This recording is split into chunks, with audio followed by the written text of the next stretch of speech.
Você termina de atender aquele caso difícil e precisa fazer uma análise funcional sobre o que vem acontecendo nas sessões. E aí quando você pega o seu material, você se pergunta, será que eu estou fazendo análise funcional ou eu estou descrevendo o caso que eu tenho acompanhado? Hoje eu vou mostrar 10 critérios que você pode utilizar para saber se está fazendo uma análise funcional que de fato vai te ajudar a atender o seu cliente de forma mais efetiva. O primeiro critério é aquele mais básico do analista do comportamento. Defina o comportamento com clareza. Prefira utilizar definições que descrevam o comportamento como ele ocorre e evite definições muito amplas como ansiedade e crise emocional. O segundo critério é foque no momento presente. A análise funcional precisa descrever o que está acontecendo agora. O passado é importante e previsões para o futuro também, mas você tem que se perguntar o que mantém este comportamento acontecendo no presente.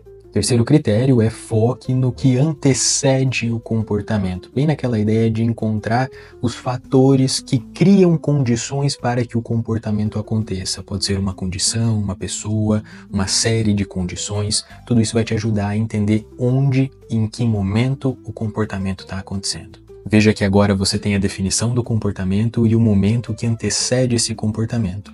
O quarto critério envolve identificar quais são as consequências para esse comportamento.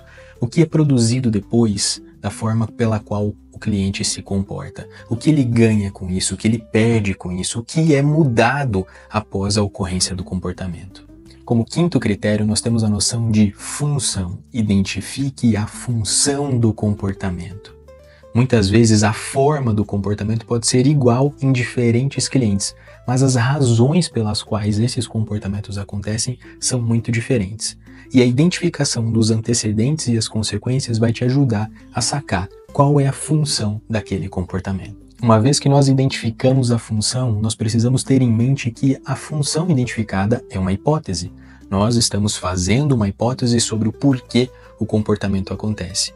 Para testar essa hipótese, que é o sexto critério, você precisa recolher mais dados e identificar como o comportamento do cliente vem acontecendo ou está acontecendo dentro da sessão e quais foram as possíveis mudanças que surgiram após a implementação de alguma manipulação que você faz em intervenção para conseguir validar ou não a hipótese da função do comportamento. Quando você fizer a sua análise funcional, tenha uma linguagem clara, e esse é o sétimo critério. Porque a partir de uma linguagem clara, seus supervisores, colegas de supervisão ou outros profissionais que trabalham em conjunto vão conseguir entender o processo de análise funcional de forma muito mais adequada, o que vai favorecer a continuidade de uma intervenção eficaz. Evite utilizar aquelas palavras mirabolantes, seja simples e preciso. Na simplicidade e precisão da sua linguagem, o critério 8 está na identificação dos reforços e punições envolvidos no comportamento do cliente. Veja que nós passamos por um processo de identificação de antecedentes e consequentes.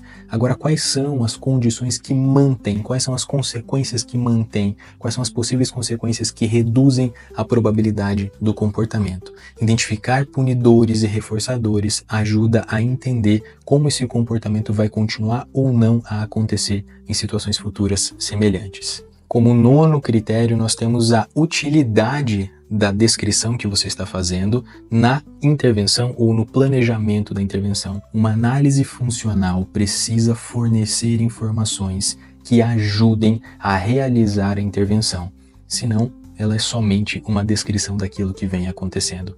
Então, verifique o quanto as suas descrições tiradas a partir da sua análise funcional permitem com que você consiga produzir mudanças práticas na intervenção que você vem realizando. E o 10º critério é atualização contínua.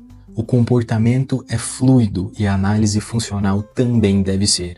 Então, constantemente recolha dados, colete dados e atualize a sua análise funcional para que você consiga continuar olhando para o comportamento do seu cliente e intervindo sobre ele da forma mais efetiva possível e acompanhe com mais clareza os processos de mudança que acontecem na clínica. Espero que esses 10 critérios te ajudem a realizar uma análise funcional mais efetiva e também te deem um pouco mais de segurança na sua análise e naquilo que você faz para registrar os seus casos. Um abraço.